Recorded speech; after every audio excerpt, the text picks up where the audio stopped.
Okay, we're talking about how to use your redesign with Prima silicone molds and use different materials to make appliques for your furniture project. So the one we're going to be working with right now is the redesign with Prima modeling material. And this is similar to a clay product. It has the consistency of like a Play-Doh. Comes in a 2-pound bucket like this, although they just did introduce a smaller quantity package as well. And when you get it, inside your package is going to be 9 of these little cylinders here, and these go quite a long way, so you get quite a bit of appliques out of this bucket here. It's wrapped in plastic. If your modeling material does start to dry out, you can use a damp paper towel and just place it inside the package with your modeling material and close that in, and that will help keep it nice and moist inside the package. So I'm going to start with a block of my modeling material, and I like to start with more than I actually think that I'm going to need. With this, I don't need to dust my mold with anything because this pops out fairly cleanly with nothing added to it. So I think I have quite a bit of excess here, so I'm going to take a little chunk off, and then I can start working this into my mold. And I use the palm of my hand, and you can see how soft it is. I haven't had to add any water or anything, and this works right into my mold. I'm going to use the palm of my hand to work it out to the sides.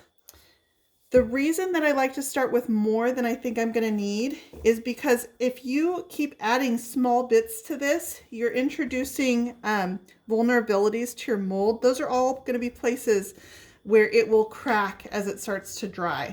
So by starting with a solid block and then just taking off the excess, I don't have the likelihood that my modeling material is going to crack. Now you want to make sure all your edges around your mold are nice and clean. So once I've got this all filled, I will take my thumb, and just by rubbing the modeling material against the silicone, I start pulling all the excess off of my mold. And then I can add it right back into my block and use that again later. So now I feel like I've got nice clean edges on here. And you can see already, I barely have to work that silicone, and right away it starts to pop out. Now, the modeling material gives you nice, clean appliques. I've got very crisp details on that. For some of the finer molds, for example, this one that's got this thin stem, this may be a little bit harder where you want to lean towards resin. I've got a few of our options here. This is hot glue, resin, and then our modeling material, and my paper clay is still drying.